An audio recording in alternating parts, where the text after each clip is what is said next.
24/7 this is Meeta your NEET counselling adviser. आपको preference list कैसे बनानी है राउंड 1 की, ये मैं इस वीडियो में डिस्कस करने वाली हूँ। बहुत सारे बच्चों को बहुत तरीके के डाउट्स हैं प्रेफरेंस लिस्ट बनाने के टाइम पे, तो मैं बता रही हूँ कि राउंड 1 में फॉर एमसीसी कैसे आपको लिस्ट बनानी है, किस तैयार करनी है और किस तरीके से कंफ्यूज्ड नहीं रहना है। सबसे पहले मैं बता देती हूँ आपको कि भाई आप कंफ्यूजन किस में पैदा कर रहे हो। सबसे इंपॉर्टेंट चीज ये है कि जब आपकी सीट मैट्रिक्स आती है बच्चों, ठीक है, बहुत सारे बच्चे ये सोच रहे हैं कि वो अभी से चॉइस फिलिंग कर लें। वैसे तो चॉइस फिलिंग की डेट 8 तारीख हो गई है, ठीक है, और आपके यूजी का यानी कि सॉरी आपके उत्तर प्रदेश का भी शेड्यूल आउट हो चुका है, तो प्लीज उसको जाकर देख लें। उसका रजिस्ट्रेशन चालू हो चुका है आज से, ठीक है, 12 तारीख तक, ठीक है। तो अब सबसे पहले इंपॉर्टेंट चीज ये आती है बच्चों कि जो आपकी सीट मैट्रिक्स होती है, सीट मैट्रिक्स मतलब कि कितने कॉलेज में कौन सी कितनी सीट्स हैं आपके पास। जब तक आपके पास ये नहीं रहेगा, यानी कि जब तक आपके पास नंबर ऑफ कॉलेजेस नहीं रहेंगे, ठीक है, नंबर ऑफ कॉलेजेस यानी कि अपडेटेड कॉलेज और उसकी सीट्स नहीं रहेंगी, तब तक आप प्रेफरेंस लिस्ट नहीं बना सकते हैं, ठीक है। उससे पहले अगर आप लिस्ट बनाने का सोच रहे हैं तो आप ऐसी लिस्ट बनाइए जिसमें सबसे इंपॉर्टेंट चीज क्या होती है। सबसे इंपॉर्टेंट चीज आपकी ये होती है कि आपको गवर्नमेंट कॉलेज मिलना चाहिए जिनके ज्यादा रैंक आई हुई है, ठीक है। दूसरी इंपॉर्टेंट चीज आपका होना चाहिए एस्टैब्लिश्ड ईयर की बात करूं मैं तो, ठीक है, इस्टेब्लिश्ड ईयर, ठीक है। यहां पर मैं बात करूं आपका एलुमिनाई कांटेक्ट, ठीक है, आपका एलुमिनाई यहाँ से कांटेक्ट आपको मिलेगा, आपको पता चलेगा कि यहाँ का पेशेंट लोड कितना है, ठीक है। ये सारी चीजें आपको ध्यान में रखते हुए, सबसे इंपॉर्टेंट यही चीजें होती हैं कि आपको ये सारी चीजें याद रखनी है, उसके हिसाब से आपको सारी लिस्ट तैयार करनी है। अब बच्चे क्या गलती करते हैं मैं ये बता देती हूँ आपको। सबसे इंपॉर्टेंट चीज, अगर आप बॉर्डर लाइन में हैं, मैं यहाँ पर केसेस लिख रही हूँ, ठीक है, केस लिख रही हूँ ताकि आपको सब चीज समझ में आ जाए। ये आपका केस 1 है, ध्यान सुनिएगा, ठीक है। यहाँ सबसे पहला बच्चा जो है वो है बॉर्डर लाइन में अपने कैटेगरी के अनुसार, ठीक है। ये बच्चा आपका बॉर्डर लाइन में है, ठीक है। बॉर्डर लाइन में आप बच्चे सारे के सारे कॉलेज भरेंगे, यानी कि ऑल द कॉलेजेस, ठीक है। आपको सारे कॉलेजेस भरने हैं। आपको ये बिल्कुल भी ध्यान में ऐसे नहीं रखना है कि आप चूजी हो सकते हैं कॉलेजेस के अराउंड, यानी कि अगर आप ये सोच रहे हैं कि आप अपने मन का कॉलेज ऊपर रख देने से आपको वो कॉलेज मिल जाएगा, तो ये सबसे ज़्यादा बड़ी आपकी कंफ्यूजन यहाँ पर हो जाती है, ठीक है। यहाँ पर बच्चे ये कह रहे हैं कि अगर मैं अपने रैंक का कॉलेज, अगर मैं अपने रैंक का कॉलेज ऊपर रख दूं, ठीक है, यानी कि फर्स्ट प्रायोरिटी दे दूं, ठीक है, तो ये मुझे अलॉट हो जाएगा, ये मुझे अलॉट हो जाएगा। ऐसा नहीं होता है, ऐसा बिल्कुल भी नहीं होता है। आपकी जो रैंक है, आपकी जो प्रेफरेंस लिस्ट बनेगी वो रैंक वाइज बनेगी, यानी कि जो आपका कॉलेज होगा वो बेस्ट टू वर्स होगा। समझ रहे हैं आप, ठीक है। तो अगर आप बिल्कुल बॉर्डर लाइन में हैं तो आपको सारे कॉलेज भरने हैं, और जिस कॉलेज में आपका सिलेक्शन हो जाता है राउंड 1 में, वो ही सबसे बेस्ट रहता है, क्योंकि आपके पास राउंड 1 में कॉलेज होना ही चाहिए, एक आपके पास सीट होनी ही चाहिए, ताकि आप फ्री एग्जिट कर सकें या फिर वहां से अपग्रेड कर सकें।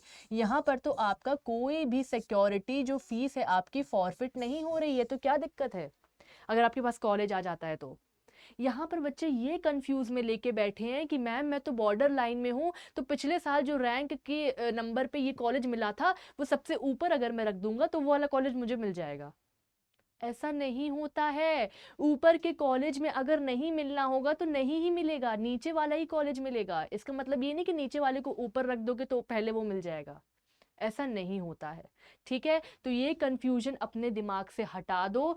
ये समझ के रखो कि जो भी बच्चे बॉर्डर लाइन में आ रहे हैं, SC ST कैटेगरी में 2 लाख में आ रहे हैं, 1.9 में आ रहे हैं, OBC में आप 29 में आ रहे हो, 28 में आ रहे हो, सारे के सारे कॉलेज देखो, 28 मतलब 28,000, 29,000, इसमें जो भी बच्चे आ रहे हैं वो बॉर्डर लाइन में हैं, सारे के सारे कॉलेजेस भरेंगे, ठीक है।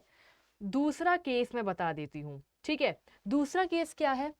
केस नंबर 2 है आपका कि अगर आपकी रैंक करीब 15K है, 14K है, ठीक है, 13K है, आप जनरल कैटेगरी से हो, आप ओपन कैटेगरी से हो, ठीक है, तो आप ये सोच रहे हो कि ठीक है, मुझे सारे कॉलेजेस नहीं चाहिए और मुझे उनसे मतलब ही नहीं, मतलब कि मुझे इन स्टेट्स में जाना ही नहीं है, चाहे वो भले ही उस जो बेस्ट कॉलेज है वो स्टेट में रहता हो, पर आपको उस स्टेट में नहीं जाना है। नो प्रॉब्लम, आपको वो स्टेट्स हटा देनी है, आपको वो स्टेट सिंपली हटा देनी है। और दूसरी चीज, आपको इससे ज्यादा रैंक के कॉलेजेस फिल करने ही होंगे, यानी कि आप शुरू से तो सारे अच्छे अच्छे कॉलेज फिल कर रहे हो, अंटिल आप 30,000 में जो क्लोज होते हैं वो भी आप फिल करोगे, यानी कि आप 20,000 वाले भी फिल करोगे, यानी कि आपको 20,000 या 25,000 तक के क्लोज वाले कॉलेज रखने ही रखने हैं। आप हमेशा ये सोचते हैं कि जो आपकी स्ट्रे, आप हमेशा क्या सोचते हैं, आप हमेशा पिछले बार का ये देखते हैं, आप स्ट्रे राउंड की कट ऑफ देखते हैं, ठीक है, आपने स्ट्रे राउंड की कट ऑफ देखी और वो आप कंपैरिजन करने लगते हैं राउंड 1 की कट ऑफ से। ऐसा नहीं होता है, राउंड 1 की कट ऑफ तो हमेशा हाई जाएगी ना भाई, राउंड 1 की कट ऑफ तो हमेशा हाई जाएगी। तो आप पिछले साल के एक नॉर्मल सबसे ज्यादा मतलब लास्ट वाले कट ऑफ को देख के बोल रहे हैं कि मुझे ये वाला कॉलेज पहले राउंड में ही मिल जाएगा। ये कंफ्यूजन मत रखो। ओवरऑल अगर मैं यहाँ पर कंक्लूजन बताऊं बच्चों, तो बॉर्डर लाइन वाले सारे के सारे कॉलेजेस भरेंगे, और जिनकी भी रैंक अच्छी है यानी कि 15,000 है, वो थोड़ा सा ज़्यादा यानी कि 20,000 तक के कॉलेजेस यहाँ पर रहने वाले हैं। और जिनको जो स्टेट नहीं चाहिए वो स्टेट हटा दें, जो कि जो जब आप चूजी बन सकते हैं, जब आपकी रैंक ज़्यादा है, जिनके नंबर अच्छे हैं सिर्फ वही चूजी बनेंगे, जिनकी रैंक अच्छी नहीं है, बॉर्डर में है, वो सारे के सारे कॉलेजेस फिल करेंगे। प्लीज ये समझिए, आप ये मत समझिए कि आपको जिस कॉलेज में पिछले बार मिला था वो ऊपर रख देने से आपको वो कॉलेज मिल जाएगा, ऐसा नहीं होता है, ऐसा नहीं होगा, ठीक है। आपके यहाँ पर ऐसे लाइन लगी हुई है और सबसे पहले शाहरुख खान है, तो ये नहीं है कि शाहरुख खान आपको ऐसे पसंद कर लेगा, ऐसा नहीं होता है, ठीक है।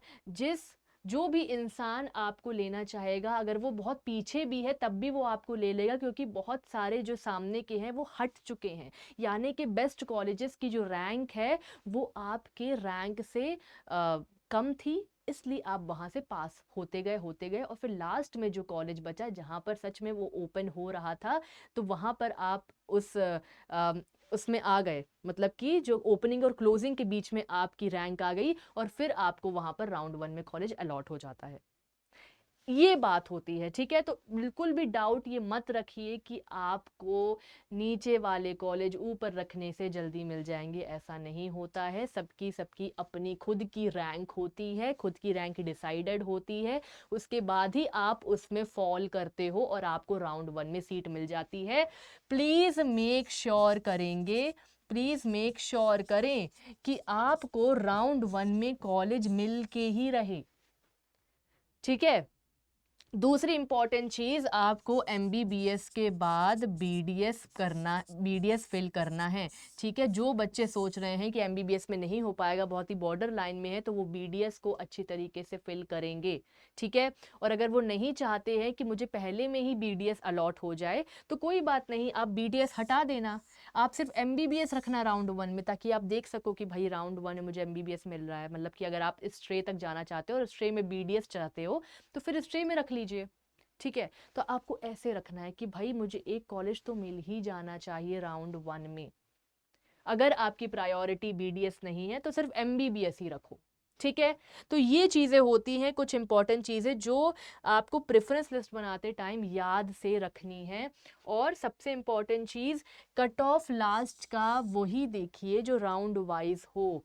लास्ट का कट ऑफ देख के आप ये मत समझिए कि आपको राउंड 1 में ही वही कॉलेज मिलने वाला है।